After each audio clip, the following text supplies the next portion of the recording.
For it. So we are looking at our learning objectives today.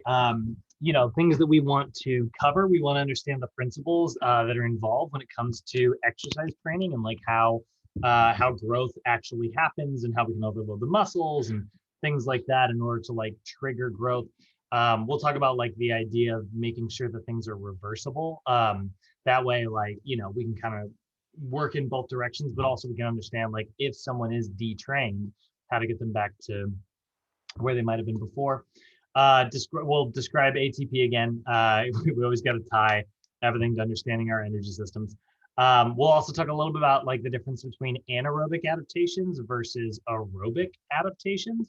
So we are going to be looking at like how you can use weights to improve like your cardio, and we'll also talk about how you can use cardio to improve your weightlifting, which doesn't seem like it has like a direct impact, but can. And then we'll talk about fast twitch muscle fibers in particular, because we are looking a lot of the anaerobic stuff today. Um, we'll look a little bit about like stroke volume and oxygen delivery and things like that, a little bit about VO2. And then we'll talk a little bit about like why interval training has been shown to be so effective, which should sound pretty familiar. Looking at it, if we're looking at like the idea of trying to improve overall athletic performance, right? Like that's our one of our main goals, right? When clients come to see us, they're often dealing with like aches and pains and stuff, but like their overall goal is to be like, well, I want to take myself from this place and get to this place. Well, in order to be able to do that, we need to place a certain amount of stress on the body. I think I mentioned this a couple weeks ago, but there's a quote in like my favorite video. It's quote in like my favorite video, which is it says, "It is with life it is with muscles as it is with life. Meaningful growth comes through challenge and stress." And it's like what doesn't kill us makes us stronger, I guess. And that's kind of true about like the world of exercise right now. You're not trying to get to a place where you're almost killing yourself, like, but you do want to work hard enough that your body goes, oh man, like I don't have the capacity to deal with this level of stress. I need to adapt and I need to get stronger in order to be able to overcome this level of stress. So, that's sort of the accepted training principles that we're going to go for. We're going to talk about like how that happens today. So, when it comes to writing an effective program for our athletes or for our clients, the best way to make sure that we are overloading them in areas that are going to improve their sport is by doing things that are directly related to that sport, right? We're going to write programs that are actually sport specific.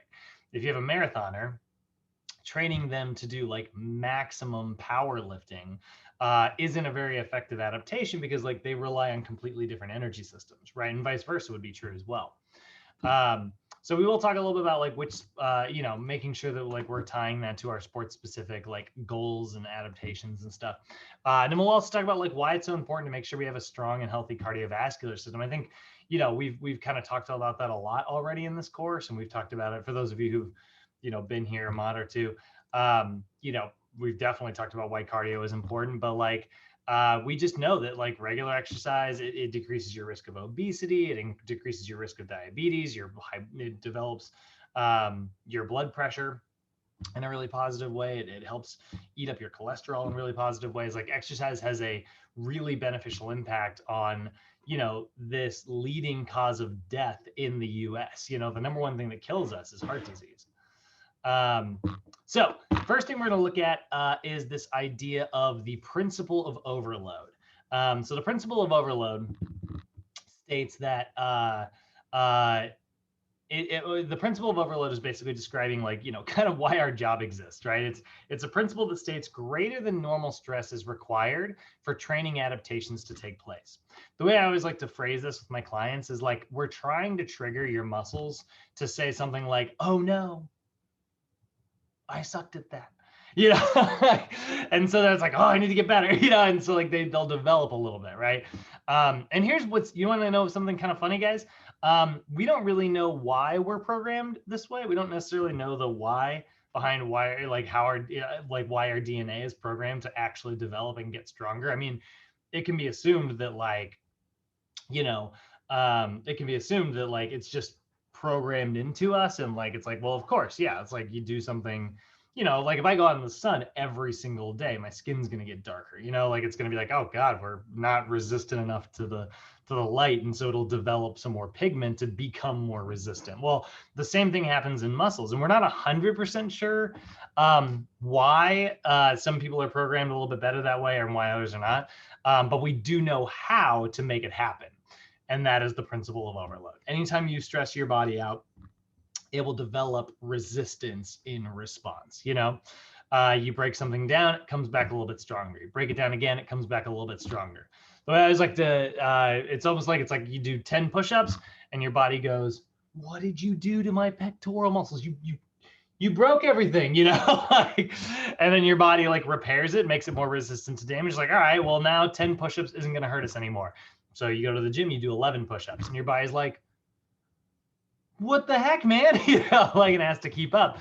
That's why we want to continue overloading our clients. And that's one of the reasons why Lorianne and Bay, we've talked about like periodization before, right? Like making sure that we go through different training cycles because we're putting different types of stress and we're overloading the body in different types, different ways, right? So once your muscles have adapted to that heavier stress, then a new heavier stress is going to be required in order to like continue developing, right? So your intensity might stay the same. I feel like the sentence is broken. Your intensity may stay the same, but maybe you increase your training volume, or maybe your training volume stays the same and your intensity increases. Whatever it happens to be, it's going to result in some type of like growth, right? We just want to make sure that we are progressing, right? NASM is going to call this the principle of overload. Sometimes you will hear this referred to as progressive overload. That's a term that you'll often hear.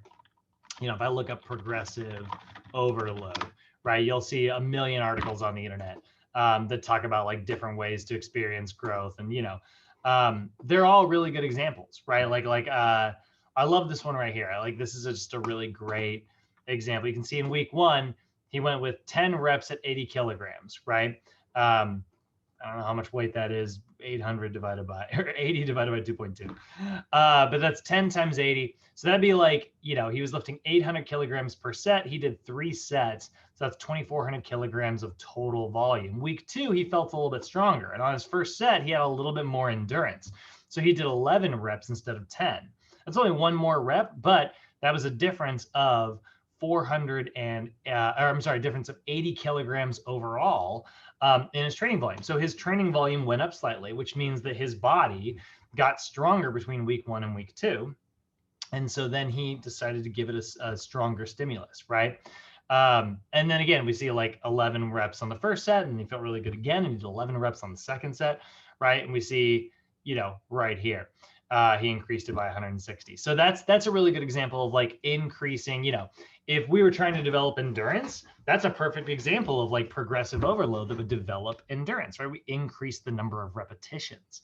But what if we increase the weight, right? What if we did a different example, which I'm sure I can just instantly find. Yeah. If I look up a picture of this. What if, you know, workout, you know, week 1, you did 185 pounds for 10, that's, you know, 1,850 total volume. Apparently this is only 1 set, but that doesn't matter. It doesn't really matter. This is still works for what we're talking about. And then workout 2, he did 190 pounds for 10 reps. So that's 10 pounds extra. So now it's 1,900 pounds of volume. So that's a 500-pound volume increase. And then workout 3 did 195 pounds for 10 reps, right? Now, if I did, for the record, if I had a client who is improving by 5 pounds a week with a 10 repetition, you can improve 5 pounds a week.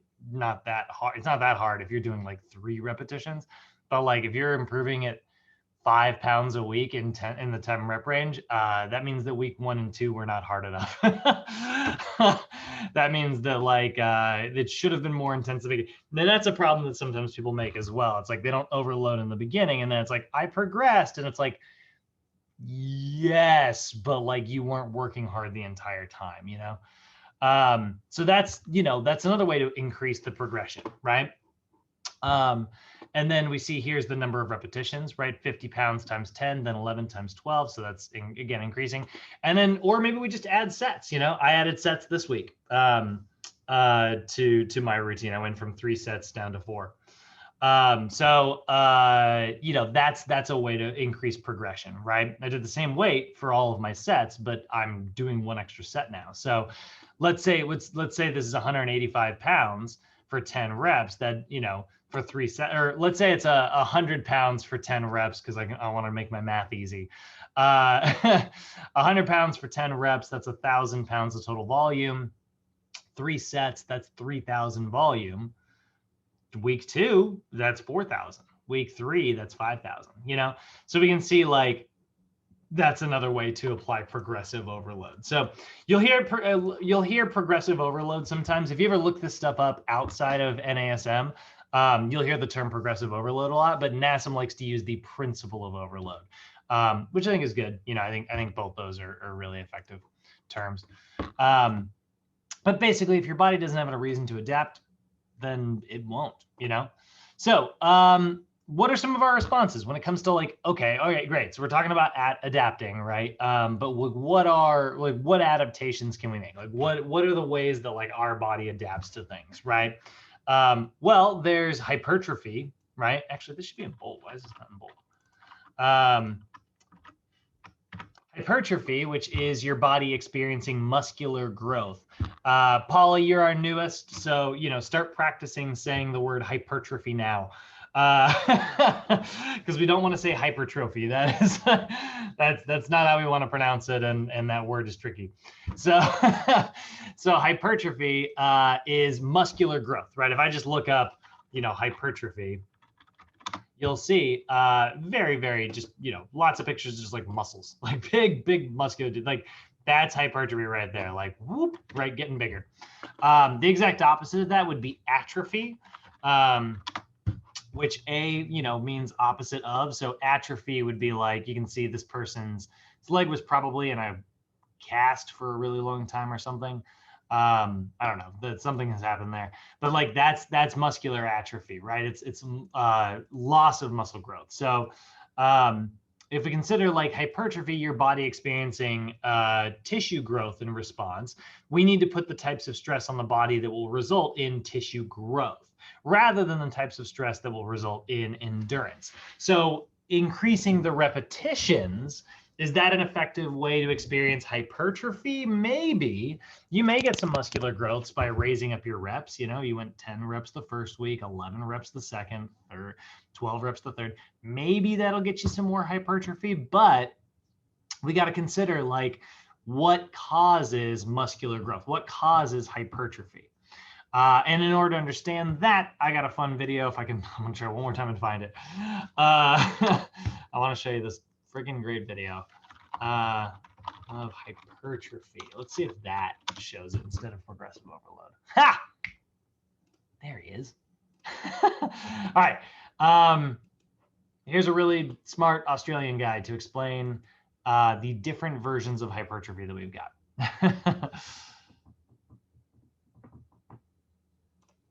I love this video. This is a long video. This is lengthy, and we'll take breaks to kind of explain it and stuff. But this is everything you need to know about in terms of muscular growth and the physiology of what's going on. This is gonna get it. Hi everybody, Dr. Mike here. In this video, we're going to take a look at skeletal muscle hypertrophy.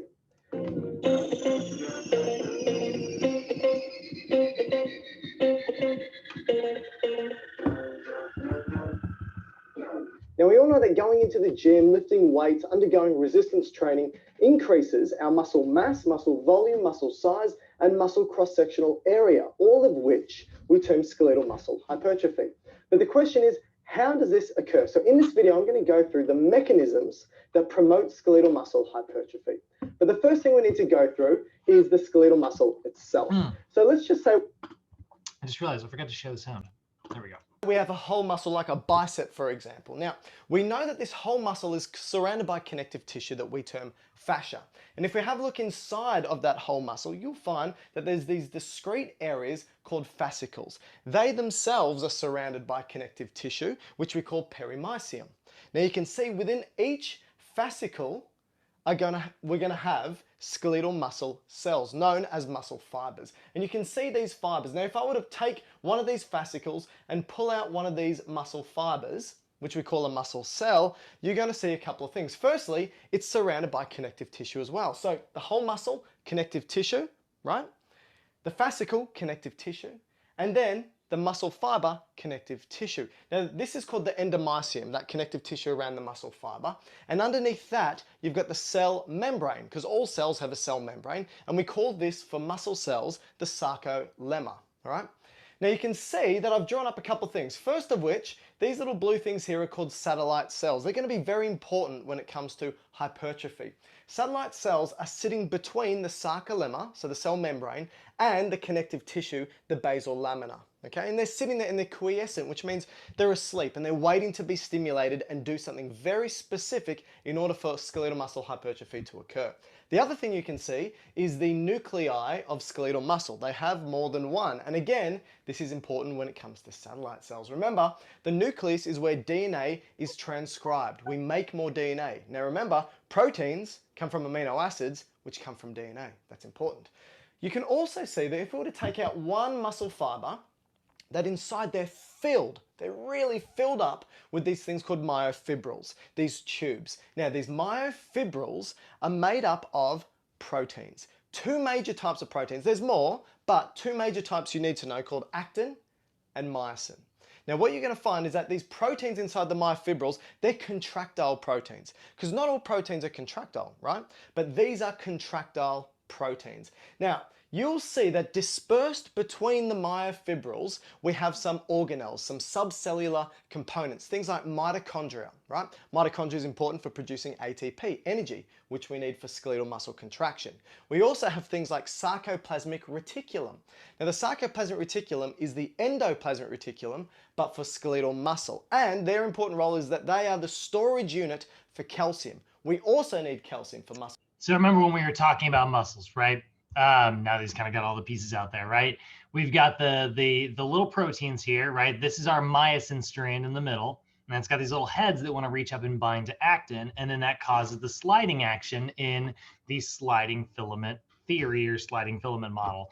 And it happens between this area right here, where, you know, there would be, what he didn't do is he didn't draw like another one.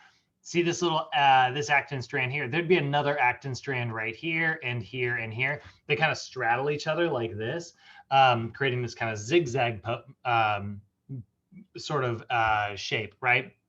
And so until it's tied all the way to the very end of the cell. That zigzag shape, the area between that, where this is all occurring, we call that the sarcomere, right? The sarcomere is the area where all of this is occurring. So these are the proteins within every single muscle cell. Then we got a whole bunch of different muscle cells all bound together. When they're all bound together, we have what's called a fascicle. That's a bundle of muscle cells. And then when you bind a bunch of fascicles together, you end up with an overall muscle. So now we're starting to see, it's like, okay, so we got a lot of working parts here. Right, we got the proteins inside, the actin, the myosin. What would happen if we made more of those proteins? Yeah, absolutely, we would experience muscle growth, totally. But what about all this other material in there, right? Like there's this sarcoplasmic reticulum. Now, what is that again? Well, the sarcoplasmic reticulum is this kind of webbing. Actually, I'll show you a picture of it. It's a sort of webbing that sits on the outside of our muscle cells. You can see it's this kind of bluish purplish webbing that's kind of surrounding all of the muscle cell, right? And that is basically like, it has all the calcium stored up. Remember, calcium is what moves troponin and tropomyosin, those little like chaperones that keep the contraction from occurring. It stores all that calcium. So then when we want a contraction to occur, we put calcium in the area, the chaperones move out of the way, and the sliding action happens, right? So what if we increase the size of our sarcolemma? What if we had like more sarcoplasmic reticulum? Yeah, that would also result in hypertrophy. And then he's talking about like having mitochondria, like those little organelles that produce energy. What if we had more of those? Yeah, shove more of those little like jelly bean shaped things inside of a cell. Guess what? That cell is going to be a little bit larger. That's also going to result in hypertrophy. And then he was also talking about there's a lot of fascia surrounding the overall muscle. Then there's another layer of fascia that surrounds the fascicle, and another layer of fascia that surrounds the individual muscle cells. Well, what if we made all of that a little bit thicker, right? Yes, that would also result in hypertrophy. So there's a lot of different ways to get our muscles to grow. And that's where he's going to start pivoting the conversation here in just a second. Muscle contraction. In actual fact, calcium and ATP are two of the major things that we need for muscle contraction. There's other organelles as well, but let's just focus on those two. All right, now let's take a myofibril out. Have a look at this, right? We've got the myofibril sitting within the muscle fiber, sitting within the fascicle, sitting within the whole muscle. Each component is surrounded by connective tissue. We take a myofibril out and we look at the actin and myosin contractile proteins within, and you'll see they have a particular arrangement. What I've drawn up here is something called a sarcomere. Now you keep hearing this word sarco as a prefix when we talk about skeletal muscle because it means flesh. All right. So you can see the two major types: actin, which we call the thin filament, and myosin that we call the thick filament. Now, in order for muscle to contract, muscle, its job is to contract so that force can be generated. Usually things can move. And you got cardiac muscle to pump blood, smooth muscle to push things through the hollow insides of that lumen, and we've got skeletal muscle attached to the skeleton so things can move, right? So what we need to do is that this thick myosin filament needs to bind to the thin actin filament, and these little myosin heads need to walk their way along the actin filament, and it pulls it in. What this does is it shortens the skeletal muscle. In actual fact, it shortens this thing called the sarcomere. Now, you're going to have sarcomeres lined up in series like this, or I should say, and lined up in parallel. Okay, and this is going to be important when it comes to skeletal muscle hypertrophy as well. Now, remember, the myosin can't bind to the actin unless calcium is present. Calcium frees the actin so it can bind, and calcium sits within the sarcoplasmic reticulum, and we need ATP. The thing with ATP is we don't actually have a lot of it just freely floating around. You think we would, but we don't. We need to generate ATP, and so skeletal muscle needs to generate ATP fast. And we'll talk about that with skeletal muscle hypertrophy soon. All right. Couple things. Now, when we talk about hypertrophy, I told you increasing the size, increasing the volume, increasing the mass, increasing the cross-sectional area.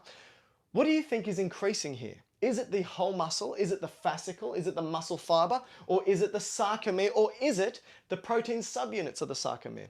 Well, it's not just these individual things. So for example, a lot of people rely on skeletal muscle hypertrophy as just being an abundance of the proteins, the contractile proteins, and their arrangement within the sarcomere. People think that skeletal muscle hypertrophy is only more sarcomeres lined up in series or lined up in parallel. But that's only one type of skeletal muscle hypertrophy, right? Called myofibrillar hypertrophy. I think we should write this down, right? So you can have myofibrillar hypertrophy. And like I said, what that is an increase in the protein subunits for contraction and an increase in the amount of sarcomeres we have either in series or in parallel. So that's kind of cool, right? Like now it's like, okay, so myofibrillar hypertrophy is literally the growth of new proteins in our muscles, right? Like our muscles are literally just developing more proteins. And like you said, you'll either see them in line like this, so they'll be more tightly packed together like that, which will cause it to still bulge this way, or they'll line up longer this way, which will make the muscle kind of wider as well. Here's a really kind of interesting myofibrillar hypertrophy versus really quickly, this is a great picture that I've pulled up before, but you can kind of see the difference, right? Here's our original muscle fiber, and then take a look. There's more proteins, right? More proteins shoved within the muscle, the cell's got to be bigger, right? So that's our first type of hypertrophy. Next. We know that up to 20% of the whole muscle is connective tissue, like I stated before, right? So you've got that fascia, you've got the perimysium, you've got the endomysium, you've got the epimysium on the outside here. So up to 20% is connective tissue. So in connective tissue is dynamic. It doesn't just sit there. Connective tissue can grow and it can contribute to strength. So you can have connective tissue hypertrophy.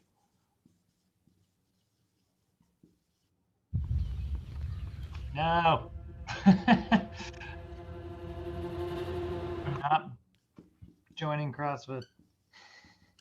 Now the last or third type of hypertrophy that we need to talk about is hypertrophy of non-contractile subunits and non-connective tissue, which has to do with the stuff sitting between the cells and in the cells, for example, which includes things like the organelles and the fluid, and also the metabolic energy sources that are stored inside of these muscle cells. So, for example, now we call this, let's just write this down, we call this sarcoplasmic hypertrophy.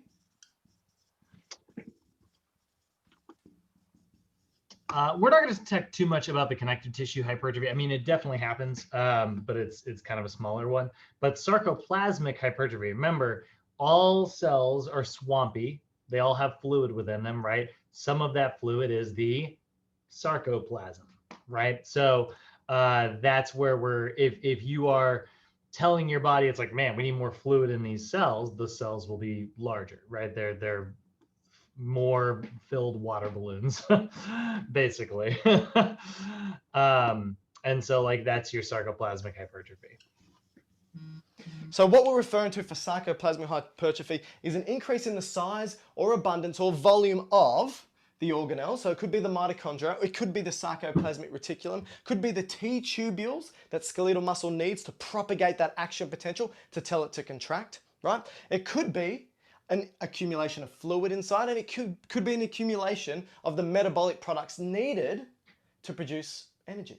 So up to 3% of skeletal muscle is made up of glycogen. Up to 5% is made up of triglycerides. So you can increase the abundance of these, and they're going to come back later when we talk about hypertrophy.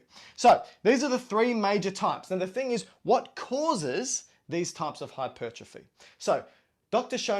Brad Schoenfeld is the king of skeletal muscle hypertrophy, and all the research that I've performed, most of it has come from Dr. Schoenfeld. And so what Dr. Schoenfeld states as the three major causes or stimuli for hypertrophy include the following: mechanical tension,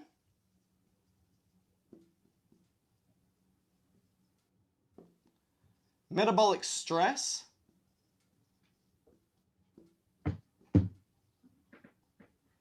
and muscle damage. So these three stimuli are what can result in these three types of hypertrophy. Now your question may be, well, which of these hypertrophy is occurring? Usually all of them are going to be occurring to some degree. You're probably going to think with resistance training, probably the most common type of hypertrophy is myofibrillar hypertrophy. But in saying that, when you look at bodybuilders and compare them to powerlifters, their training regime is different, but both of them exhibit quite significant musculature, quite significant muscle growth. And they train differently, right? So for example, bodybuilders have a moderate load with shorter rest periods, and you're going to find that powerlifters have a higher load with longer rest periods. And what you might find is that some bodybuilders may more so have a connective tissue based and sarcoplasmic based hypertrophy, because they tend to have more stores of glycogen within their cells, and they tend to have more connective tissue products as well. So you hear what he's saying there? So he's talking more about like if you're doing a moderate, like we think of hypertrophy, powerlifter. We think of like the hypertrophy part of NASM's OPT model, right? It's a 6 to 12 repetition range. 6 reps is still pretty heavy. 8 reps is still pretty darn heavy. 10 reps, you're not light, but like you're definitely in the middle. 12 reps, you're very much in the middle. You're getting into an endurance style, right?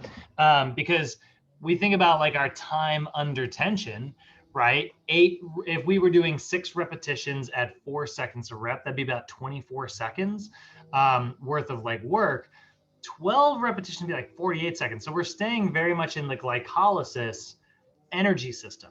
Remember, glycolysis requires glucose as a fuel source. So your body, if it says, wow, I'm just constantly using glycolysis, what is it going to do? It's going to store up more sugar. It's going to have larger glycogen stores.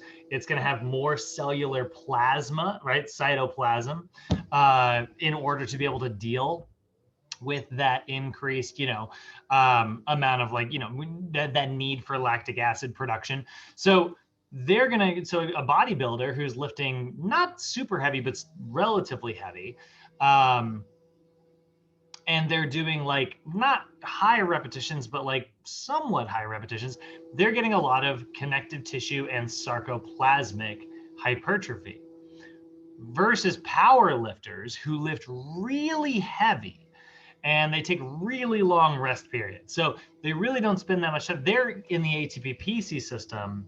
They're not even getting to glycolysis. Their set is done before they tap into glycolysis, hopefully, right?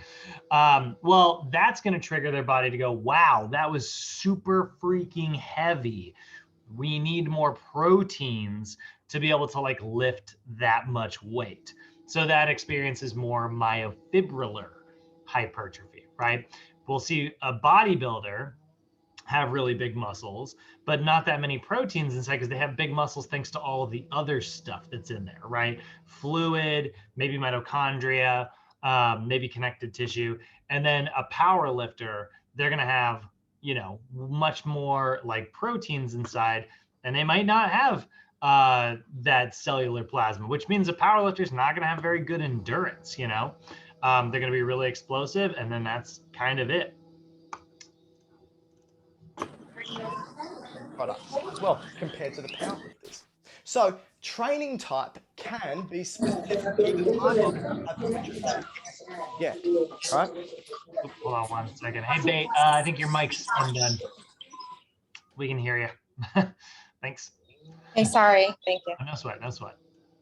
So mechanical tension, metabolic stress, and muscle damage.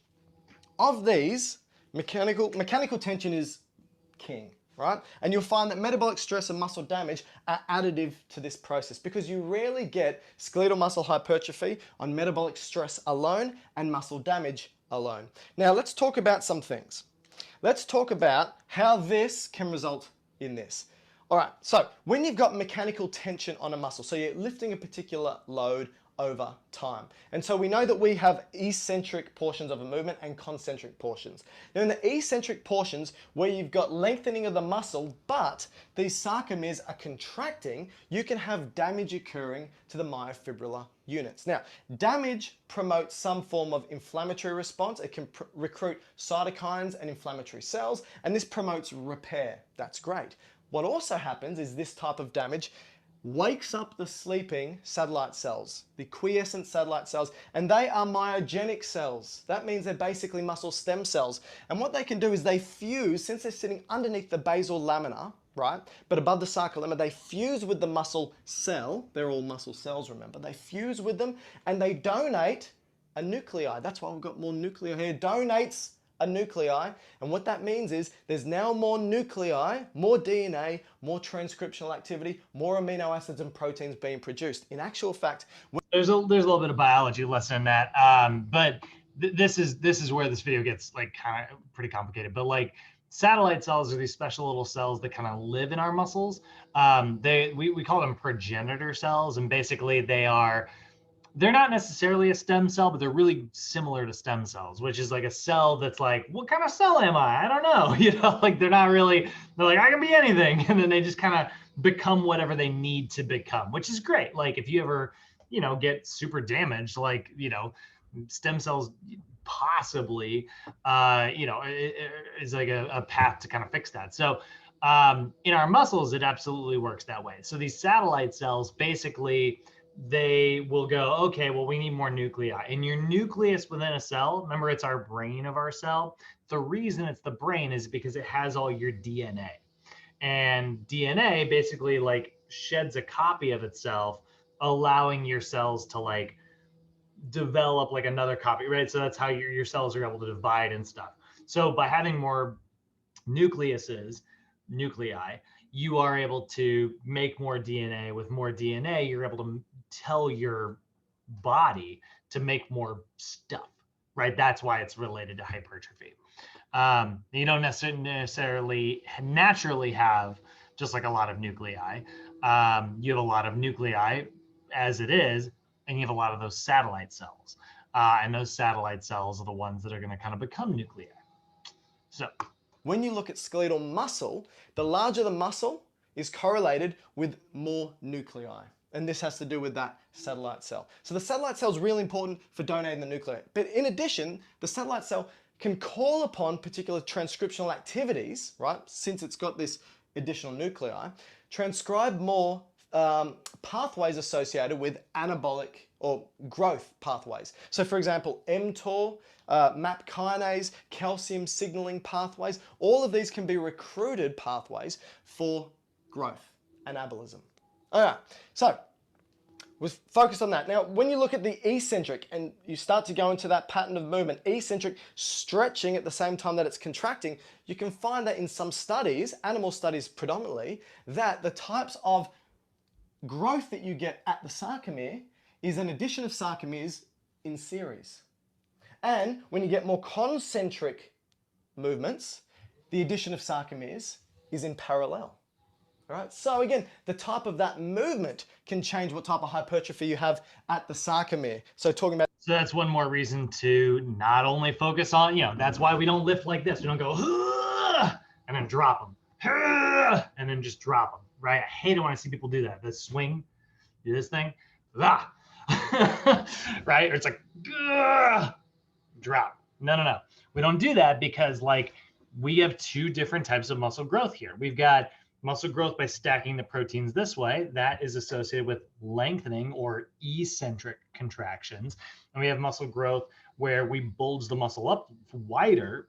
We get that more from more concentric contractions.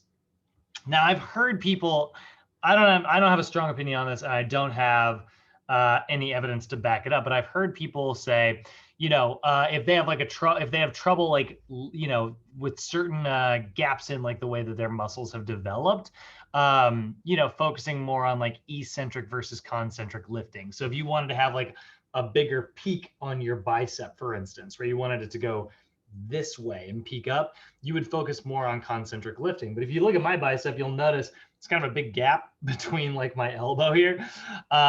If I wanted to fill in that gap, it might serve me better to do eccentric lifting. There are some people who have talked about making that work. I don't have a strong opinion. Maybe. That's one of those things that sounds yeah, that actually does make sense. But sometimes the things that sound like they make the most sense are not. So, but that's again, those are the two types of growth, right? We're either going to see in line or end to end. About the myofibrillar hypertrophy. If we actually take all the proteins within a skeletal muscle, what you're going to find is up to 70% of them are myofibrillar proteins, right? 70%. 20% of them are sarcoplasmic proteins, and around about 10% are mitochondrial proteins. All right. Now, a couple of other things is so if we have a look at different types of load, so when we look at load, lifting load, it's usually going to be represented as a percentage of our 1RM, and we usually equate that to how many reps we can perform of a particular weight. All right. So you can have a low rep scheme, a moderate rep scheme, and a high rep scheme. All right. Low rep scheme, 0 to 6 reps, moderate 6 to 12 reps, anything above 12, 13, 14, 15 reps and above is going to be a high rep scheme.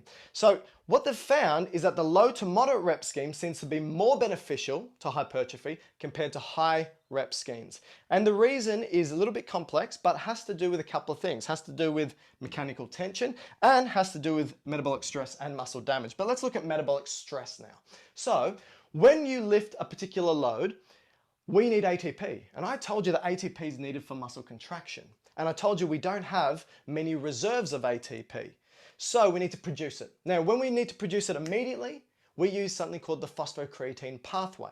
Creatine likes to hold on to phosphate, called phosphocreatine, and it donates that phosphate to an ADP to basically turn it into ATP. We have energy. But that only lasts for 1 to 3 seconds, not very long at all. So the low rep scheme tends to favor the phosphocreatine pathway.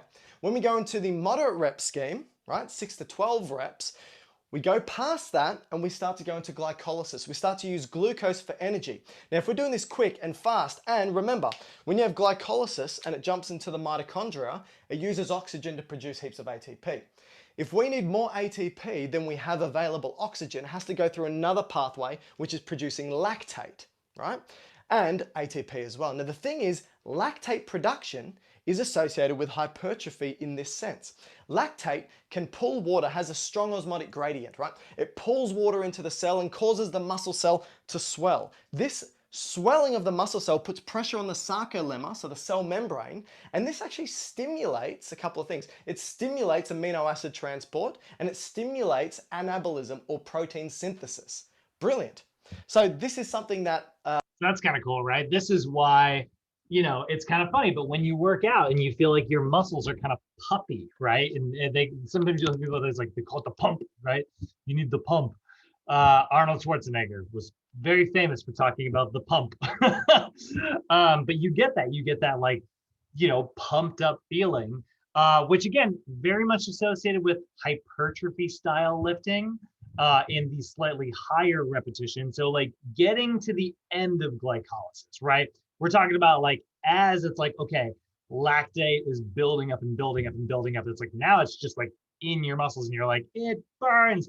Anybody in here has ever done like 21s or burnout sets or drop sets or anything like that, where you're just like, you're going and then you're like, that's it, that's all I got. And then all of a sudden you just lower the weight down so that you can keep going.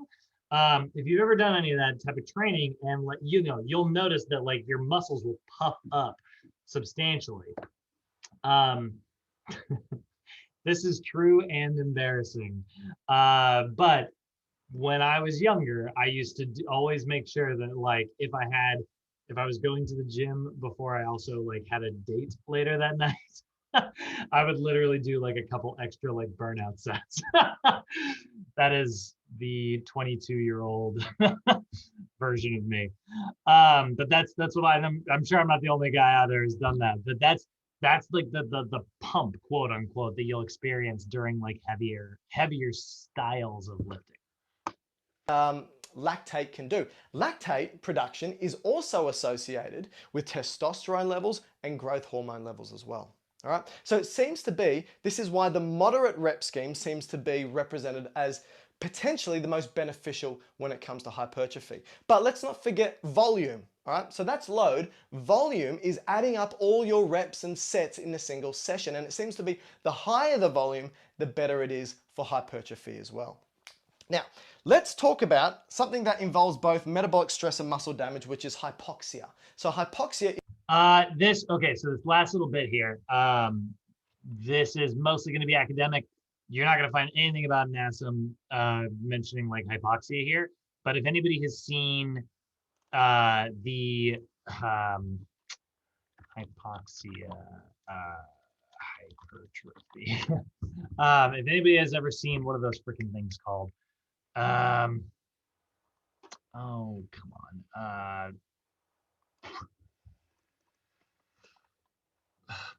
BFR. Oh my God. BFR. So BFR or blood flow restriction training, you'll sometimes see people do stuff like this, where they will actually basically tighten like a cuff around like a certain body part. Now, here's the thing. These are set to a certain level where blood is not able to return back to the heart. But blood is still able to get in. Remember, veins are much smaller than arteries, right? Arteries are not actually going to have any trouble getting blood into the muscle. But getting blood back out of the muscle is going to be a little bit challenging thanks to these types of bands that are resisting like blood flow as it comes back. That leaves blood in the muscle, which again creates like a larger pump and also creates like, that blood's oxygen's been all used up. So it's hypoxia, meaning it's, doesn't have enough oxygen. So is a reduction in oxygen going to that tissue and feeding that tissue.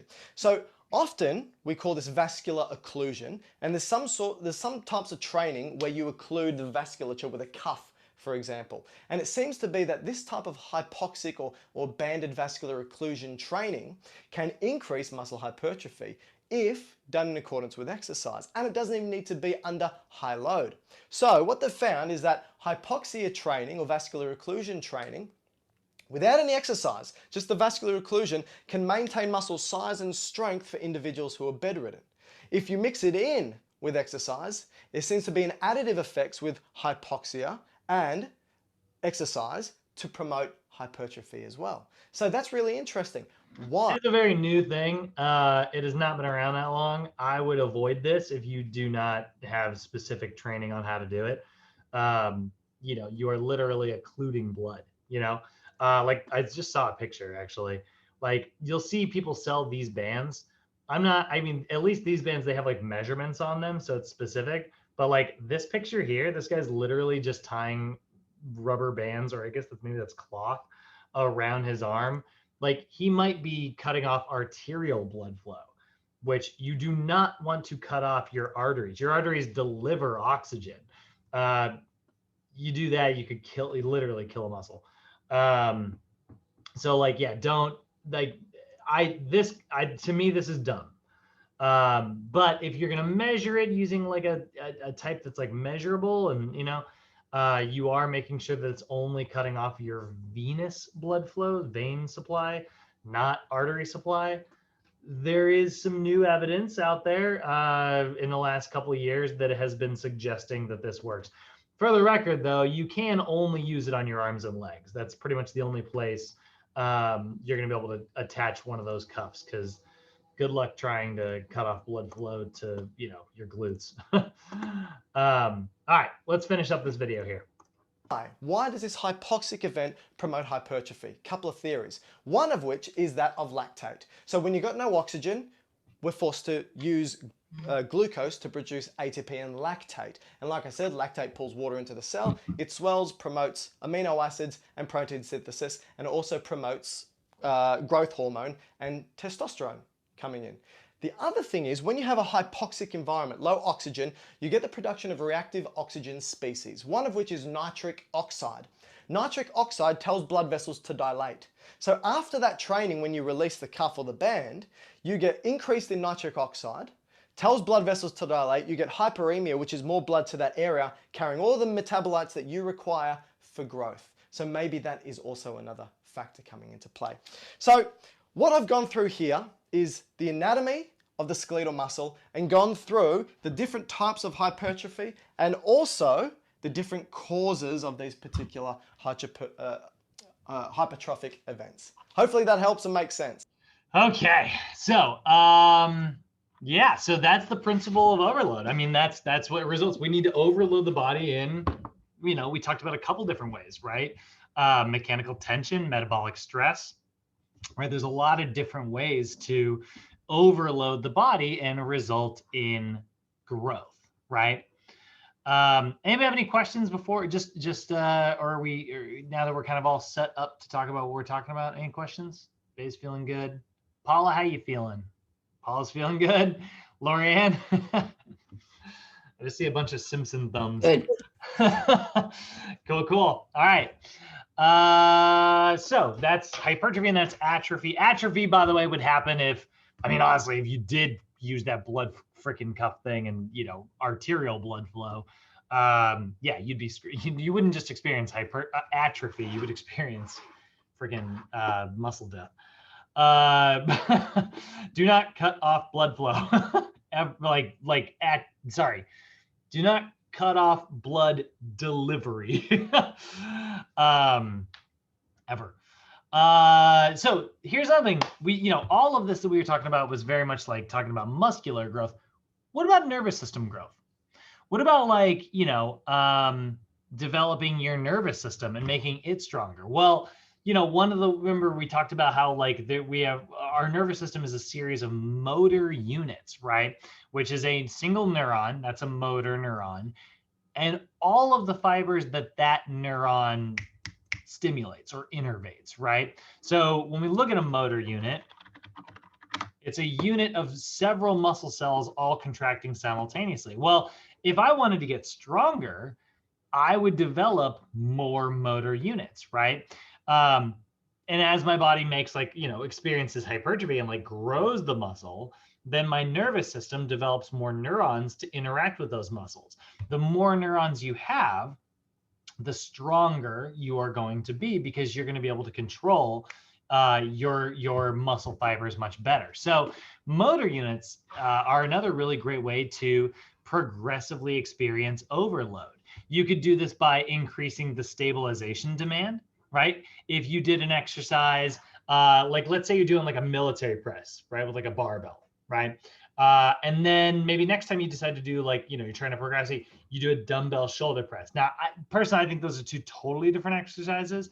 So it's not my favorite way to progress things. I don't like switching from barbell to dumbbell or dumbbell to barbell. But dumbbell shoulder press, and then that's too easy. So then you decide to stand on one leg while doing that dumbbell shoulder press. And then you decide to stand on one leg while you're also on like a dyna disc, which is like a really unstable little wobbly disc, right? And then that also, makes it more unstable. So that's another way to progress the body, right? That type of progression probably won't result in massive amounts of muscle growth, but it will result in the development of more motor units, right? Which is really great. Or maybe you lift extremely, extremely heavy. So now let's say if you were only staying in that ATP-PC system, that will also develop your nervous system. Lifting really, really, really, really heavy. 3 repetitions, 5 repetitions at the very most, right?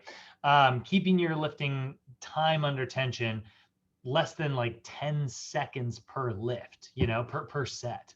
That means you're using so much weight, your nervous system is going, whoa, all hands on deck, and your nervous system is firing like crazy. You'll hear powerlifters describe like nervous system fatigue, where they're like, my muscles feel fine, but they just feel foggy. They feel like they can't recruit properly. Everything's happening a little bit slower. That's like nervous system fatigue. And you'll even see like people's like just nervous, like, they'll see them like shut down sometimes after like really intense lifts. I'm not saying you should do that, but if you've ever seen, there's a very famous power lifter. He had the world record for the deadlift. His name's Eddie Hall. This is pretty crazy. He deadlifted 1,100 pounds. So just, that's insane already. And you will watch him. He will literally kind of shut down after this. So he's going to be there. Let's get him to do the lift here. So there's 1,100 pounds worth of weight, which is absolutely crazy. All right, come on, get to it.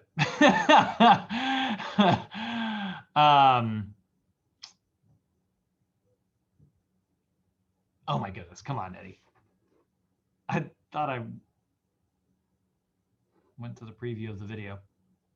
All right, so he's gonna get his straps on, because straps are extremely helpful in situations like this. And he's gonna do the lift, and then he's gonna fall apart.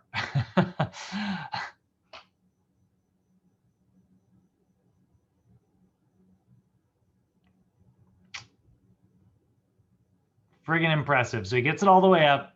That's a clean rep. And then when he sets it down, you'll notice, I mean, like, he's basically like, like his whole body's kind of just shutting down. The amount of like nervous system energy that takes, and then like blood pressure changes, like all the things, they all kind of come together, and he basically blacked out. We don't need to train like that. But on a smaller, much smaller level, that's what's happening when we're lifting really heavy. That's a nervous system change. So kind of 2 categories of nervous system changes there. There's like the stabilization version, and then the max strength version or power version. And they're kind of skipping over it now, but I put this in here. Cardiovascular changes are also going to happen when it comes to overload, right? We'll develop more mitochondria. We'll develop more hemoglobin in our red blood cells. We'll develop more myoglobin in our muscle cells, right? So oxygen, being able to use oxygen and 2 ways to deliver that oxygen. Those are other changes that might happen, you know? So now, how do we get it to happen? We know how it happens, right? Now it's like, okay, we overload the body and it'll happen. How do we do that? Right? Well, that's where we need to be specific. And that's where we have NASMs. We call it the principle of specificity. It's not NASMs, it's everybody's. But the NASM approach to this is, you know, the principle of specificity, or they call it the SAID principle sometimes, right? And it's a training principle that states your body will adapt specifically to the types of stress that you place upon it, or specific adaptations to imposed demands. That's what SAID stands for. So the SAID principle is like, all right, you want to get stronger, you need to do the things that, you know, result in you getting stronger. You want to get faster, you need to do the things that result in you getting faster, you know? And that sounds so obvious. It sounds like overly obvious when I say it, but how often do you see people like training for something and then they're not doing the thing that is going to result in them getting what they want, right? And it's like, hey, I'm training for the marathon, and then like they're going to the park and they're running like 3 miles every day. And it's like, I love that you're running 3 miles. It's great. 3 miles and 26 miles are 2 very different things. If you want to train for getting better at 26 miles, you're going to need to run a little longer, you know? Or you see people like trying to get big muscles and they're lifting super light weights, not giving themselves enough like myofibrillar stress. That is not the type of thing that results in growth, right? We need to specifically work in a way that's our body is going to, you know, trigger that growth, right? So there's kind of 3 aspects to this. There's mechanical specificity, which is mechanical tension, right? That's the weight that you are choosing. You know, if you're going up with the weight every week, great. Specifically, that's going to make you stronger. If you keep the weight the same, but you decide to go up with like the repetitions, well, we'll look at that in just a second. So mechanical specificity and the movements, right? So you want to develop leg strength, you got to do leg stuff, you know, like you want to develop like, you know, does a marathoner need to do the bench press? Not even a little. Should they? Well, yeah, probably, because it's just a really good movement, but like it's not related to their sport, right? Neuromuscular specificity, right? This is the exercise selection and the tempo. You want to develop endurance, you need to lift slow. You want to develop speed and power, you need to lift fast, right? That's the tempo. Or the exercise selection. You want to develop stabilization, you need to do something that's unstable. You need to do something wobbly, right? You want to make your balance better, stand on one leg, you know? You want to make yourself stronger, well, then your base of support should be very stable so that you can lift very heavy safely, right? You're not going to get maximum strength by lifting, you know, in an unstable environment, because you're going to burn so much energy just trying to stabilize, and stabilizer muscles aren't designed to lift that heavy. So again, we got to choose, right? We got to look at one versus the other. And then we got metabolic specificity. Metabolic specificity is the time under tension. This is, you know, how much rest you're giving yourself and how many repetitions you're doing. If you're doing high reps with very low rest, cool, you're going to develop endurance like crazy. It's not a great way to develop muscular size, but like great for your aerobic system. Love it. Absolutely. If you're trying to develop like muscular size, well, you got to consider like either ultra low repetitions, so you can get a little bit of myofibrillar hypertrophy, make the proteins bigger, or you need to consider it moderate repetitions with hypertrophy training, where you do maybe 6 to 12 repetitions and stay in that glycolysis range. Now, Paula, since you're the newest here, all of this specificity stuff might sound like it's like, man, how am I have to consider every one of these things every time I'm choosing like a rep for my clients, and, you know, every time I'm writing a program. Kind of, but luckily, NASM has done this for you. NASM has actually done all the work of considering all of the physiology for you, and they designed what's called the OPT model, which you've probably seen in your textbook. And it's this little staircase right here, where we basically are breaking our clients' goals down into 5 individual phases of training. The stabilization endurance phase, the strength endurance phase, the muscular development or hypertrophy phase, maximal strength phase or power phase. So moving from goals related to stabilization, goals related to strength, but we can see two different types of strength here, right? Growth type strength versus like maximal type strength. And then a power phase, which is usually very athlete specific. But that is sort of what we see in the OPT model, right? Stabilization, endurance, hypertrophy, maximum strength, and power. And there are a lot of rules, which I will show you in later classes, related to that, right? You can see if I pull them up. Oh, actually, that's not what I want. Hold on, where is it? Here's my big chart. There we go. This really big complicated chart here, but you can see if my goals are stabilization, well, I'm going to do anywhere from 1 to 3 sets. I'm going to choose anywhere from 12 to 20 reps. I'm going to do a slow tempo, and I'm going to lift it about 50 to 70% of my 1 rep max. But if my goal was muscle growth, size only, 3 to 5 sets, 6 to 12 reps, 2-0. So as long as I stay within these ranges here, I'm going to be doing all this physiology stuff pretty darn effectively. But I love you guys to know the story behind how these numbers got picked. And that's where, you know, understanding this physiology stuff kind of comes in. So aerobic athletes, right? They engage very much in endurance type events. That stimulates their cardiorespiratory system and it develops those type 1 fibers. Remember, type 1 fibers have more myoglobin, more mitochondria, things like that. Now, there's some other principles here that we got to talk about as well. There's the principles of individual differences, right? Training principle that states that for a sport or activity, it should be based on your client's goals, your individual's goals. Take into account their age, take into account their sex, their level of health, how quickly they are progressing versus maybe how quickly someone else is progressing, right? You know, capitalize on their strengths, overcome their weaknesses. That's what we're going for here, right? That's the principle of individual differences, right? I tend to have a goodly amount of endurance. I'm a very type 1 athlete, right? And so if someone's trying to capitalize on that, then that's what they're going to train for. But like maximum strength wise is just not something I've spent most of my career really developing. So maybe that's what they try to develop. There's also the principle of reversibility, which means like if adaptations can be gained, guess what? They can also be lost. If you don't use it, you lose it, you know? And so adaptations are reversible if you stop training, but it's not quite as scary as it sounds. You know, it's not like if you take 2 weeks off, you're going to lose all your muscle, right? But like flexibility, strength, endurance, all of those things that can be developed, well, they can also sort of be taken away. And this is why we need to make sure that we are revisiting certain parts of the training model every now and then. You know, we aren't only training for one type of thing because, you know, maybe you end up keeping your hypertrophy, but you lose some of your endurance. You lose some of your stabilization, right? You know, this is why we want to continue to train for all of these different types of things, you know, progressively, right? We're going, you know, through different cycles of training.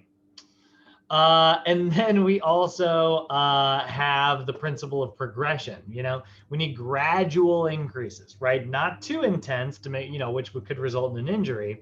We don't want to like risk injury for our client, but we do want to have progressive overloads, right? Continued adaptations require continued overload. So again, like you should be tracking your client's progress. I was just looking at this morning. If I go to my Amazon right now and I look up like workout log, you know, you'll see it's like, hey, you've purchased this thing a couple of other times before, you know, where does it say it? Actually, it doesn't say it, but I need another one of these. I need like my, you know, I've only got like 15, 16 pages left in my training log, you know, and it's like I keep track of it so that I can see those improvements, right? And be like, you know, because sometimes there's nothing worse than when you're like, I killed it today. Like that was so easy. I crushed it, you know? And you're walking out of the gym feeling like $1 million. And you look at your workout journal and you're like, yeah, that's because you lifted 20% lighter than you should have been. It's like, oh man, like, yeah, I forgot my weights or something, you know? Don't do that. Don't forget your weights. You write them down, you won't forget them, you know? I always make my clients use like a training log. I always make them track their weights because they need to progressively challenge themselves. It's like I always say, like walking is not easier now that you are an adult than it is when you were a child. In fact, I think walking is harder because you weigh a lot more than you did when you were a baby. But you are very good at it now. So walking doesn't cause you to adapt the same way that it used to because you're already good at it. It may be harder, but you are well developed at this point. So in order to make it harder, you're going to have to find new ways to make it more challenging. Walk uphill, walk faster, right? Walk through the sand, a lot of different ways. Okay, so a couple other principles here. In general, we always want to warm our clients up. This is a rule for everyone. Do not let your clients skip their warm up, and do not let them skip their freaking cool down either. They are vital parts of the workout. Warming up eases you into exercise and it prepares your body, right? So a warm up should always precede any intense type of exercise, right? Especially the intense ones. Like the heavier you're lifting, the more important your warm up is. It prepares you physiologically and psychologically. A lot of people are like, what good does the 5 minutes on the treadmill do? Well, it increases your core tissue temperature. So it makes you a little hotter, which is a good thing because now your muscles are a little bit more pliable and less likely to tear. And getting on the treadmill psychologically gets you to zone in. You're going to have 5 minutes, just focus on like, all right, get my mind, get my brain in the mindset of like working on the gym right now, rather than keeping your brain in the mindset of like, God, that guy who cut me off in traffic, I hope he gets into an accident. That's, if you're anything like me, those are the thoughts I have. Or like, it's like, oh God, I'm so stressed out. I got so much work. I got so much this, I got so much that, let all that melt away in that 5 minutes on treadmill. There's a little bit of psychological aspect to it as well. And I'll tell you, you will feel better, especially when you get into the routine, Mo and I were having a fun talk the other day, actually. We were talking about like pre-workout supplements because there's not a lot of evidence to suggest that they really do anything like science-wise. Yeah, we're going to talk more about this in nutrition because it's coming up. But like, if you asked me, do I think anything happens when taking a pre-workout? I don't know that I would say yes. But I will say this. One of the benefits to a pre-workout is if you try it, and you take it, you have this like compulsion. You're like, all right, well, now I took my pre-workout. There's no backing out now. I got to get to the gym and I got to work out now. So like, if you take it at the same time every day and it like convinces you to go to the gym and like do your work, makes you more consistent, that's a benefit, or like those KT tape, you sometimes see athletes wearing that stuff. Does it do anything? I don't think there's a lot of evidence to suggest that it does anything physiologically, but psychologically, it makes you more aware of your body and you're less likely to move in a way that's going to injure you. So it has been shown to have some benefits, but I don't think they are the benefits that we think that they are sometimes. That's how I feel about psychological benefits. I feel better when I strap on the right pair of gym shoes, all the little things, that's sometimes, this is all your pre-workout stuff. Now there are two types of workouts. There's two types of warm-ups. Two types of warm-ups. You've got general warm-ups. General warm-ups are just warm-up exercises that are not directly related to what it is that you're doing. So non-specific stretches, for instance, like if you're just kind of like, kind of getting the body kind of warmed up, doing a little bit of like general moving around, walking on the treadmill for 5 minutes, that's a general warm-up. It may not be directly related to what it is you're doing, calisthenics, like body weight exercises, a little bit of cardio, the dynamic stretches that I ran you guys through at the park, right? That was all very much a general type warm-up. But then there are also specific warm-ups, which are vitally important the heavier you are lifting. And these are warm-up exercises that are designed to sort of grease the hinge before getting into the actual exercise you're going to be doing. Going for like doing a couple like sets of barbell squats with just the bar on your back, just to kind of remind yourself of like how you're supposed to move and what good form looks like. That's part of a specific warm-up. And then slowly, gradually amping up the weight. That's a really good example of a warm-up, right? So warm-up sets are specific warm-up types, right? So you've got general, which is just moving around a little bit, and then like, warm-up sets. So maybe, 8 repetitions at 60% of your target, wait for the day, 5 repetitions, and you don't have to take like a ton of time between these sets. You're just kind of gradually amping up the weight. And then like right before you go do your targeted weight, do 1 heavy rep, right? And then give yourself a little bit of rest, and then get into that first, like, we call it working sets, right? So really you end up like warming up for 3, 4, 5 sets sometimes, depending on how heavy you're lifting. So that is your specific, or doing like a warm-up run, going for like, doing a couple strides. That's another way to do that as well. And then your cool down, also very, very important here, right? This is an opportunity to get your body back to a pre-exercise state. So stretching any muscles that you worked on during that workout is going to be part of your cool down. That's a very vital, important part of doing things. Not only is that going to make sure that like you don't develop any overactivity in your muscles and screw up your posture, also stretching gives you time to kind of breathe and cool down and relax. And there is a major benefit to providing an emotional balance after exercise by transitioning your body out of intensity back to rest. You got to remember, your body doesn't know what working out is. It thinks that like when you're lifting weights and stuff, that you're fighting, saber-toothed tigers and stuff. Like we've all still got like our caveman brain and our cave person biology, right? So like giving yourself an emotional balance, saying like the stress is over, it makes your body produce the anti-stress hormones, which are all very, very good for us. Meditation, guys, it's absolutely great. And then a little bit of cardio after your workout has also been shown to decrease your risk of muscle soreness after your workout. Doing a little bit of cardio burns up all the lactic acid, kind of flushes it through the body, and keeps it from just sitting there and, burning up your muscles, making you more sore, more inflamed. Those are some of our biggest principles. Any questions on any of those or comments?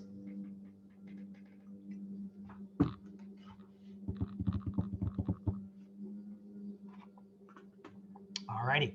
So let's go ahead and talk a little bit about the energy stuff again. Let's look at our energy systems here real quick. So obviously, depending on what sport we're training in, we need to develop changes in either the neuromuscular system.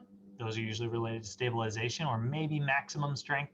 The cardiovascular system, so changes in hemoglobin, mitochondria, things like that, or pulmonary changes, vascular changes. Or metabolic, right? We need to, develop either more glycolysis if we need to have more like, cellular fluid, or if we're trying to develop more endurance, we need to have more mitochondria. So exercise obviously requires lots of ATP. And so we produce ATP in a lot of different ways. We produce it in, with the ATP-PC system, anaerobic glycolysis, and our aerobic oxidation or oxidative metabolism, right? So for glycolysis, glucose goes in, it produces some ATP and some pyruvate. Then that pyruvate ferments into lactic acid. Lactic acid is now an ingredient that goes in to the Krebs cycle along with a little bit of oxygen, and we produce some more ATP. And as a byproduct, we produce a little bit of CO2, which we're going to get rid of. But the big byproduct here is going to be the NADH and the FADH2, or NAD and FAD. And then NAD and FAD is going to go through, that's going to be the ingredients for the electron transport chain, plus some more oxygen. We're going to get a lot of ATP, and our byproducts are going to be a little bit of CO2 and a little bit of water. So we're kind of passing ourselves off from energy system to energy system. And then before that is the ATP-PC system, right? Where you'll actually have burnt up ATP, but then the creatine in your body donates its phosphate to reattach it and resynthesize that ATP super, super rapidly, but for a very short period of time. So again, under 10 seconds. So you go from the ATP-PC system into glycolysis, into your oxidative metabolism. So when it comes to like training anaerobic athletes, if you've got an athlete, if you're looking at like, which energy system you're going to need to spend most of your time on, you need to look at the sport. You need to look at like what it is your athlete's like trying to do. So anaerobic exercise is primarily developing, or is primarily developed to be used by athletes or bodybuilders, right? These are the two, people that are going to most benefit from anaerobic adaptations. So when you think about like running, swimming, or like, resistance training, like lifting heavy weights, right? You can train the anaerobic system. I know we think of running, we think of long distance running a lot of times, but like sprinting can be very, very anaerobic. It just has to be a short duration. So this is why when it comes to like the types of adaptations for athletes, generally we're going to focus on interval training in terms of cardio. If I had an athlete who went for a jog, I wouldn't be super pleased about that. I would almost say that's like, almost a waste of time. Not that they're not going to get a little bit of endurance, right, from that jog, but like interval training where they're stepping into the aerobic to recover and, into the anaerobic to work, right? Which I guess actually we'll flip this a little bit. So they're recovering aerobic and they're getting into anaerobic to do work, and then they're recovering aerobic, and then they're doing anaerobic, right? Bringing the intensity up and bringing it back down and doing intervals like that is going to be just a great way for me to train my athlete, because like a lot of athletes are going to be using like big sprints and then they're going to recover in between plays, right? And the same thing is honestly true for resistance type athletes as well, right? I want them to work really hard during their sets, and I want them to rest really hard between. This is why I don't like routines that, you'll see people like they'll do like a heavy lift, and then it's like, oh, spend your free time between sets, stretching and stuff. And it's like, spend your time resting. Don't use your muscles for something else. You're trying to, let them recover. So interval training generally provides the biggest bulk of how we do cardio, right? And you'll see that is true in NASM as well. You'll start a client in like stage 1 cardio, which is steady state. Actually, you know what? I'll pull up the OPT model version of that really quick.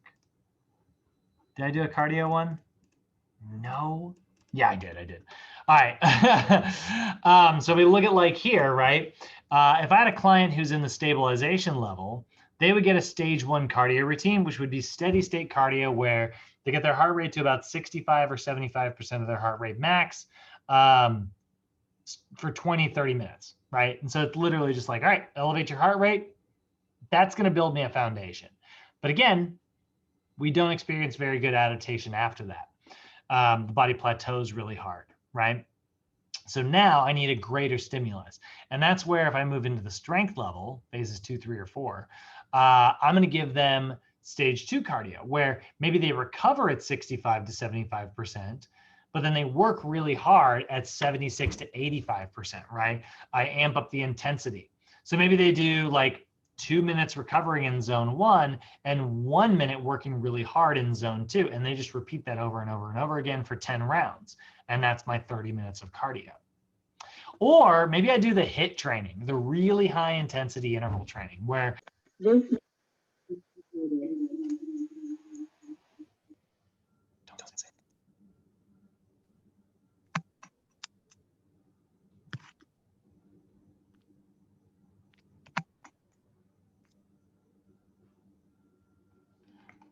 okay. Whew. Okay. Sorry, guys. I don't know why my internet died for a second, but it did. And then I was like, oh man, I didn't have like either of my mics muted. And it'll bounce off of the 2 versions of me. It'll be crazy loud. But anyway, that didn't happen. So here we are. We're back. You guys with me, by the way? Can I get a thumbs up from everyone or get a vocal recognition? Make sure you guys can. Yes. Awesome.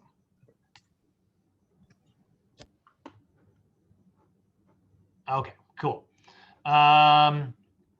All right, so like I said, we like interval training, right? We could do our high intensity interval training or HIIT training, which is super popular nowadays. And that's where we take it up even higher in terms of intensity. Like not only where we're getting into like super hard working, not only into like hard working, but like super hard working. So 86 to 95% of your heart rate max, which you cannot maintain for a very long time. And that's kind of what we're going for. And then they recover in zone 1, and maybe there's a medium range in there as well. But that's what HIIT training is, right? If we look at like HIIT versus steady state cardio, let me just find just a random picture here. I'm sure we'll see just 2 examples of kind of what it looks like. Actually, no, I'm not kind of, well, I figured I would get like an example of like a line chart.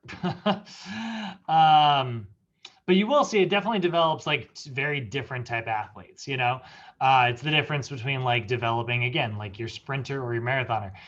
Interval training is the best way if you are a sprinter or an athlete. So when we're training anaerobic athletes, interval training will definitely be most of our effort here, right? And then there's also motor cortex. Your nervous system is developing here. With that increased exertion level, your brain is going to develop like anaerobic adaptations, and it's going to be able to be like, okay, I can handle this high level of stress because I know I'm going to get to recover soon, and that's a really good thing as well, because then you can kind of push yourself harder. It's like I was just watching a thing the other day. This is a weird example, but I was just watching this thing the other day about people who are trying to learn how to hold their breath underwater for like, it was like 6 minutes or something. It's like it's an incredibly long period of time. And the way they train people to do that is like you go underwater and you just hold your breath as long as you can. And then you feel like you're like, and you got to come up for air. And like the trainer will like keep you underwater and try to like keep you calm. And what these people were describing is like, once they were able to kind of get over the fear of it, they can live without that. They're like, oh no, I actually can hold my breath. And just like with like a little bit of extra coaching, this one woman was able to do it for like 4 minutes underwater, first try, like not first try, but like first day, it's pretty impressive. And so these crazy things, but like that is, hey, hold on just a second. Sorry, I got a dog who's, get away from the door. That lets your brain say, it's like, okay, I can handle this level of stress, right? That's similar to how your body, interval training, which taking yourself into super high stress and then recovering afterwards, you're telling your body that it's going to know how to recover. Sorry, I have to go get rid of this dog. 1 second. Hey, get out of here. No, come on. Oh, no. Good Lord. Sorry about that. So those are our anaerobic adaptations. Then we got aerobic adaptations. Your long duration, low intensity stuff, marathon training, right? Oh, my internet's being dumb again. This whole day is falling apart. This is definitely going to rely on oxygen, right? This is going to be using your mitochondria for energy production. So we are going to see cardiovascular changes. Your heart's going to get stronger. You're going to develop, more blood vessels and things like that. Your lungs are going to get stronger. They're going to maybe develop, more blood vessels around, your alveoli and stuff. You'll be able to diffuse oxygen more efficiently. And then metabolic ones, you'll develop more mitochondria. Those are big changes, right? Those are all really positive things. So we see cardiovascular changes, pulmonary changes, metabolic adaptations, all of those. One of the biggest ones is decreasing your heart rate by increasing your stroke volume. Your heart's overall output, right? Stroke volume is how much blood per beat. Heart rate is number of beats in a minute. Well, if you have more blood being delivered per beat, you need less beats per minute. So that's a great adaptation to have. So that's the kind of cardio side of things. Switching back over. Oh, actually, hold on. Oh yeah, and then okay, just kind of a review here, right? So pulmonary changes, right? Increased ventilation, right? So you're, not only is your diaphragm better, but you're also better at diffusing oxygen. And then metabolic adaptations, right? Like I said, you'll have more mitochondria, but you'll also have like more enzymes in your blood and enzymes in your cells, which will make you better at using that energy as well, which is huge. So that's very much like the aerobic adaptations there. Now, anaerobic adaptations. What about muscle stuff, right? That was we talked about cardio. Let's talk about muscles, right? Let's talk about strength training. So anaerobic muscle adaptations are where we're seeing, maybe a little bit of a difference between type 2A muscle fibers and type 2X muscle fibers, right? If we look at like,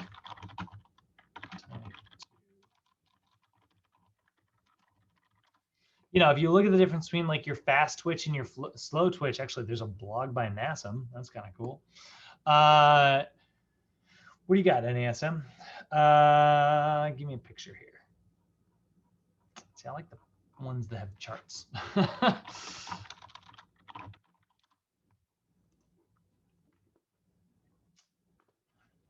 Yeah, you can see like slight different adaptations here, right? We can see there's kind of a blend between like red and white fibers. For the record, all of your muscles are red, but because they're stained with blood. But white fibers are the ones that have more cellular volume and less mitochondria. Red fibers are the ones that get lots of blood, have lots of mitochondria.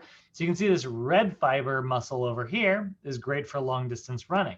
And then sprinters are going to use more white fibers, right? And middle distance running, like athletes who are on like a field, basketball players, football players, that's, it's going to kind of in the middle here, right? Kind of a big blend of these two.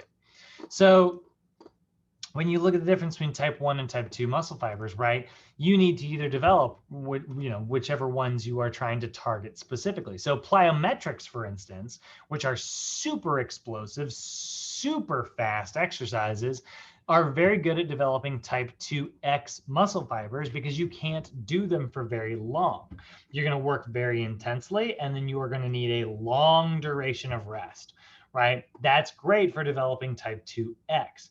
But type 2A is going to develop much better from like heavy lifting, but like maybe you're just starting to get into that endurance side, right? So now we can spread the OPT model even further apart, right?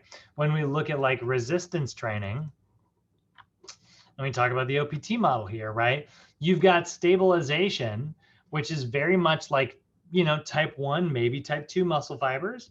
You got strength, which is very much type 2, but it's probably more focused on type 2A, type 2 fibers that have like a little bit of endurance. So strength, endurance, hypertrophy are very true for that. But then you start to get into max strength and power. And it's like, well, now we're looking more at type 2X, right? Type 2X is your true fast twitch fibers that don't have very much endurance. Type 2A, they got a little bit of endurance, but they're not great. And then type 1 fibers are like, I can go forever, right? Your type 1 fibers are all the muscles that are kind of keeping you upright right now. And again, you're going to have a sort of a predisposition for one or the other. But like, how do we affect whichever one we are going to go for? How do I train for whichever fiber I want to look at? Well, again, I need to put the right amount of stress on it, right?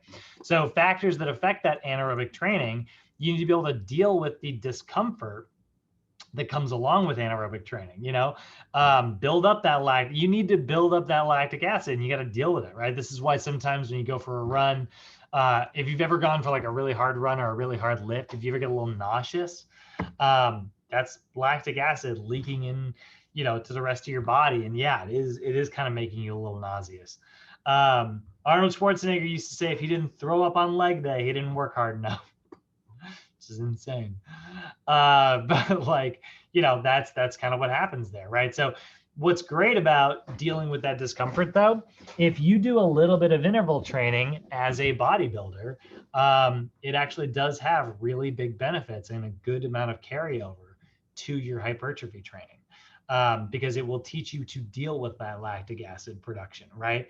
Run up a hill where you're just like, and it's like you're almost there and you're like, God, it burns, but you're almost there, and you just push through and you deal with that burn, and then you recover afterwards and maybe rinse and repeat over and over and over again.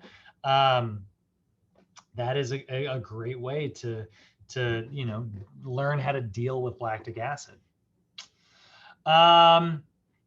So lastly, what are the factors that affect our aerobic training? Well, this is where if you are writing a cardio program and you are trying to develop like type 1 fibers, right? So aerobic adaptations, long duration.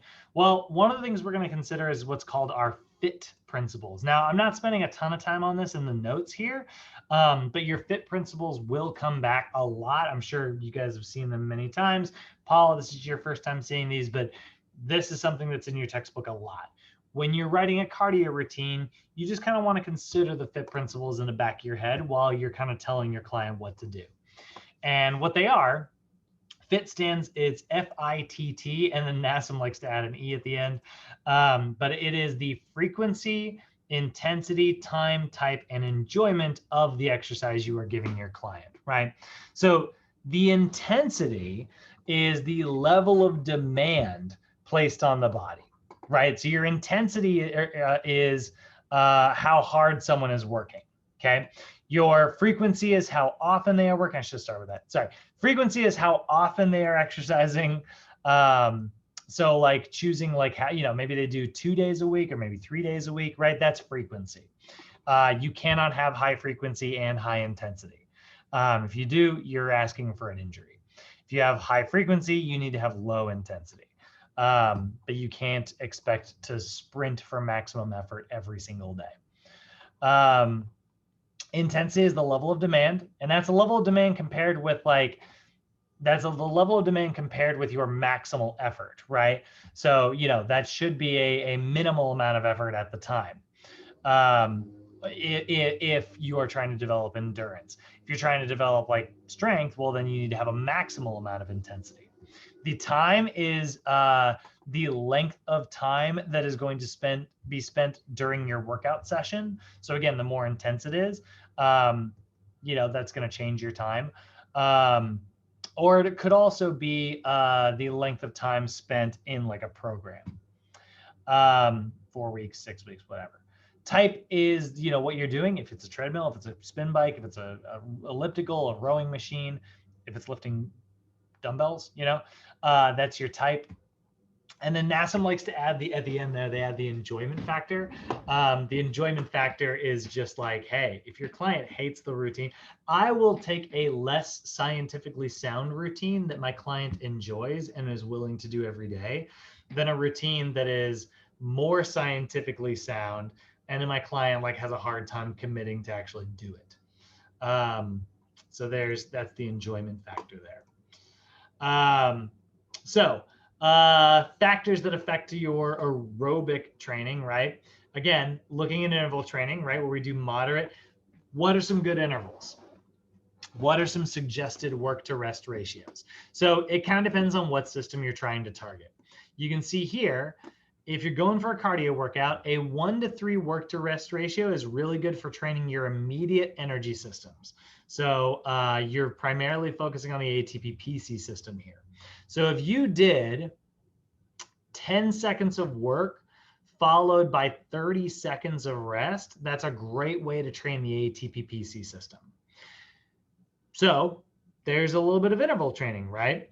It's a little bit hard to do because 10 seconds is a pretty brief period of time. But if you had somebody who was doing squat jumps for 10 seconds and then they rest for 40 seconds and then they repeat, it's not bad, and that you'll sometimes see that even higher. Sometimes I've seen up to 1 to 10 work to rest ratios before.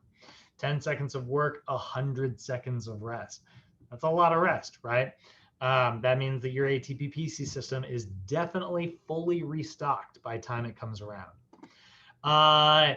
Athletes generally are going to train in this version, the glycolytic energy system. And when I say athletes, I mean most field sport athletes, right? A 1 to 2 training ratio. So maybe a 30-second sprint, because that stays in glycolysis, right?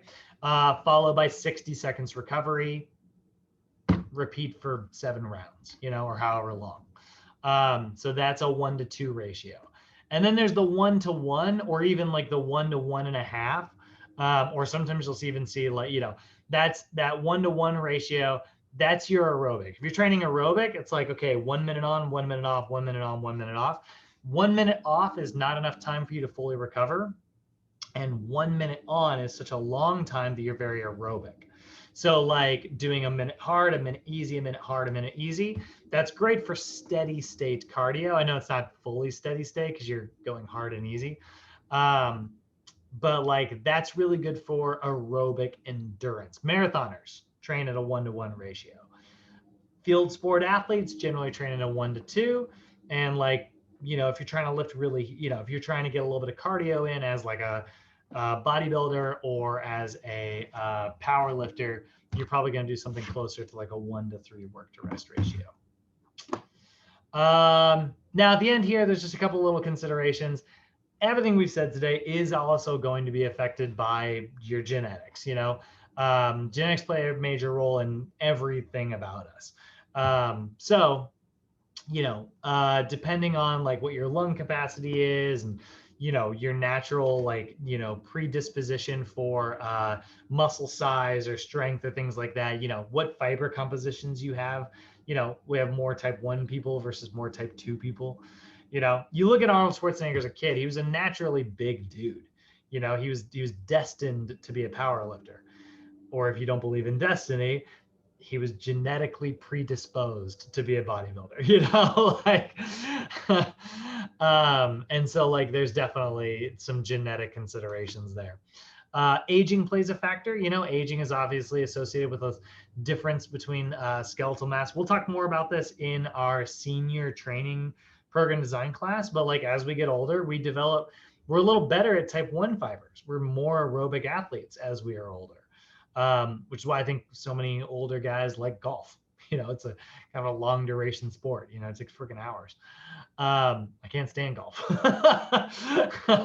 personally, but that is, that's something that we see as we get older. We see less of the type 2 fibers. So, generally we'll experience some atrophy. But don't make the mistake of thinking that like just because someone is older, they can't develop like muscle growth. That is totally not true. I just was watching this the other day. My favorite guy to follow on Instagram, Squat University. It's this guy named Aaron Horschig. He's a physical therapist. He's a freaking rock star. But this woman right here, he was doing an interview with her. She started lifting in her 70s. She had never, and look at her, she's jacked. She's in great freaking shape, like she's a beast. And I love it. I think that woman is an absolute inspiration. Yeah, she started her fitness journey in her 70s, or when she was 70. That was 175 pounds on a deadlift. I've had clients who are in their 20s who cannot do 175 pounds when they first start working with me. That's pretty cool, Now, really quickly, one last thing. You'll see ways to prescribe intensity when it comes to cardio. There are a couple different ways here. There is a percentage of your VO2 max, which is pretty freaking tough to calculate like mid-workout. So NASM will generally tell you instead to use a percentage of your maximal heart rate, which is where we use this thing called the Karvonen formula. And that is where you take your client's max heart rate, which is always the number 220 minus their age. And then you multiply that by the intensity that you want, which let's say it's 75%. And then you add, oops, shoot, I forgot. 220 minus their age. Then you subtract their resting heart rate. So if it was me, right, we would subtract like a resting heart rate here. And then we would multiply that by the intensity. And then we would add the resting heart rate back on at the end. Right, so there we go, 155. So my target heart rate would be 150. So generally target heart rate's the easiest method to use. It takes, and you don't have to do all the math I just did. You can just punch it into a calculator. It'll do it all for you. But that's generally our best way. So if I were doing intervals with somebody and I wanted to train their immediate energy system, I would do something that would get their heart rate to 86 to 95% of their target, max heart rate, which means I'd make them work pretty freaking hard. And that's it, guys. We had a lot of technical difficulties today, but we survived. Lorianne, Bay, Paula, how you guys feeling? All right, thank you. Cool. All right, guys. So that's day 8, homework 3. Look for my email around 5:30, and I will see you guys tomorrow. Bye.